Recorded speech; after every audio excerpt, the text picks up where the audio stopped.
Hello guys, এই যে আজকে যে কাজটা করছি, এই যে লাভ মডেলের বড় বড় পাখাটা, কিন্তু এটা পুরো ক্লিয়ার হয় নাই। এটার মধ্যে কাজ আরও বাকি রয়ে গেছে, কাজ ক্লিয়ার করতে পারি নাই।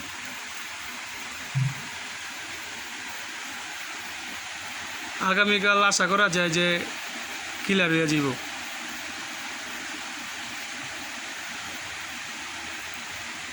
অনেক অনেক জায়গাতে আর কি, যে ব্রিডিংয়ের জায়গাটা, ফুলের জায়গাটা, ওইগুলো একটু ক্লিয়ার হয় নাই।